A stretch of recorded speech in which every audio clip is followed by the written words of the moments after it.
తయారు చేసేదాను. 1 గ్లాసు బియ్యం, 1/2 గ్లాసు పెసరపప్పు. ఈ రెండింటిని విడివిడిగా వేపుకోవాలి. పప్పుని ఇలా వేపుకోవాలి కొంచెం కలర్ వచ్చేలాగా.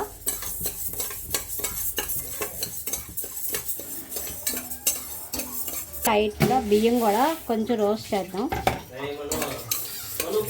అప్పుడు ఈ రెండు కలిపి కడిగేసుకుందాం.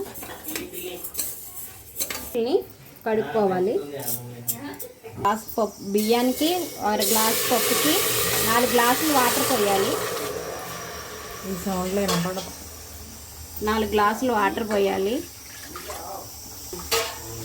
ఇలా వాటర్ బాయిల్ అయినాక రైస్ని పెసరపప్పుని యాడ్ చేసుకోవాలి.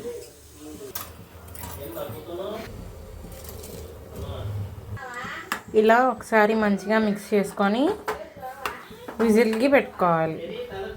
3 విజిల్స్ అయితే పెట్టుకోవాలి. ఇప్పుడు గ్లాసున్నర బెల్లం, ఇంకో సగం షుగర్,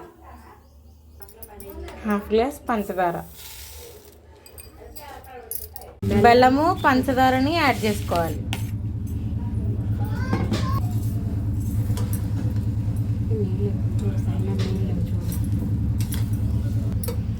ఇలాచీ పౌడర్. ఒక్కసారి ఇలా మెత్తగా ఉడికించుకోవాలి బెల్లం కరిగేంత వరకు. కడాయి పెట్టుకొని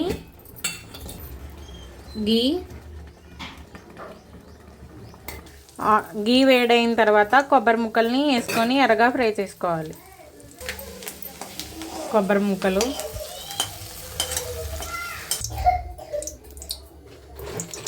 కాజు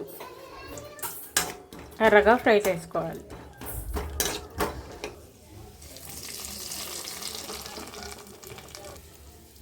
ఒకసారి మంచిగా మిక్స్ చేసుకొని సర్వింగ్ బౌల్లోకి సర్వ్ చేసుకుంటే మన చక్కెర పొంగల్ అయితే రెడీ అయిపోయింది.